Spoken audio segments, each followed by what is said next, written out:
Fine, thank you for joining me for another video. And today, my friends, we're going to speak about Gevinat Israel, kosher cheese. This is also found in chapter 3 of Machlot Asurot. Halacha 12, it states, the milk of a non-kosher animal will not congeal and solidify as the milk of a kosher animal does.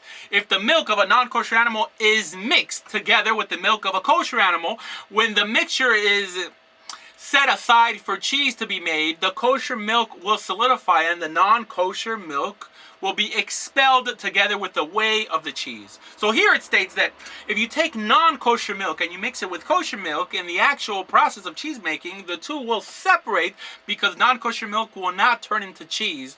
So we do not have to worry. Next, halacha 13. Accordingly, logic would dictate that any milk found in the possession of a Gentile is forbidden, lest the Gentile have mixed the milk of a non-kosher animal with it. And the cheese of the Gentiles should be permitted, for the milk of a non-kosher animal will not form cheese. Now here's the heavy part. It says, Aval b'mei chachmei mishnah gazara al gevinat hagoyim v'asura mipnei shemimadin ota be'or hakeva shelish chitatan shehi nevela. Nevertheless, during the age of the sages of the Mishnah, they issued a decree against Gentile cheese and forbade it, lest they use the skin of the stomach of an animal they slaughtered, which is forbidden as an avela, to cause it to solidify. So, what does this mean? Well, in the process of making cheese, a way to speed up the curdling would be to throw a piece of the stomach lining into the milk. So according to the Rambam, this is why the members of the Sanhedrin forbade non-Jewish cheese. Next, halacha 14.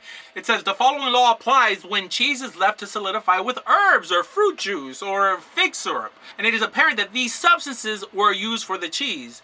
They are some of the Geonim who have ruled that it is forbidden. For our sages already decreed that all cheeses of Gentiles are forbidden, whether they cause them to solidify with a forbidden entity or with a permitted entity. This is a decree instituted because they cause them to solidify using forbidden entities. So this here is talking about vegetarian rennet. So here the halacha seems to be pretty straightforward. It seems that the Rambam does not allow eating goyish cheeses. What do we do? Friends, remember the principle we mentioned in the beginning of the lecture on when there's a question on a rabbinic halacha, that our reaction should always be to act in a lenient fashion. Okay, so you're probably asking, where is the question? We just read that the Rambam states that there was a gezerah, right? Al gevinat hagoyim, on the cheeses of non-Jews. He held that they ushered it because of nevela, which is the issue of rennet. But then in halacha 14, it asks, what if vegetarian rennet is used? Shouldn't it then be permissible? But the Rambam says no. Why? Because the members of the Sanhedrin already ruled on it. But did they? Well, friends, if we look in the Mishnah and Gemara, we see that we do not know why the Sanhedrin ushered it. Actually, it was a ruling that was forgotten on why it was ruled out in the first place, which makes it a suffix, a question, on at least the question why. And friends, there's another halachic principle you must learn, and that's that every rabbinic halacha has to have a reason or a rational basis for it. Now, if the issue of the law is from the Torah, no reason is needed. Why? Because Hashem said it, right? But in order for the great court to prohibit or allow anything, there would always have to be a reason to it. Actually, in the Gemara itself, our sages brought down different reasons for not allowing cheeses. Some said it was because of nevela, some said it was because of intermarriage. They didn't agree, to the point that the Rambam acknowledged this issue in the last halacha we read, when he states that there are some of the Geonim who have ruled that it is forbidden. Telling us what?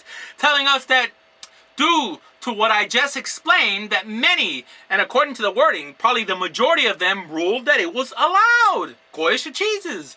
Allowed, but the Rambam just said it was forbidden. The Rambam was just stating what he believed. In other words, that he was convinced. For him, there was no suffix. There was no question in his mind. So this would make this a general suffix de Rabbanan, like we just learned in the beginning of this lecture, and we should be lenient on it. So what does this mean for us? Can we just go and buy any cheese sold in the market? No, my friends. This means that if the issue of nevela is ruled out, in other words, we know for a fact that they use vegetable rennet, the cheese would be kosher for consumption, which actually means that any cheese from a non-Jewish cheese company that has certified itself that it uses vegetable rennet is kosher for consumption, as long as all the other products used within it is kosher. Actually, this was a statement uttered by Rav Soloveitchik himself regarding Kraft cheese. He stated that Kraft cheese was kosher to eat even though it didn't have a hechsher. Tosfos held the same way regarding cheeses. And there's actually whole communities in Italy that still hold by that Tosfos. Now, I'm not sure about Kraft products today. People should double check this. I mean, last I checked, they don't use vegetable rennet in all their cheeses. And friends, that's probably more than you ever wanted to know about cheeses. But if you're interested in learning more about Judaism, please visit doordea.com or torahjudaism.org. Thank you.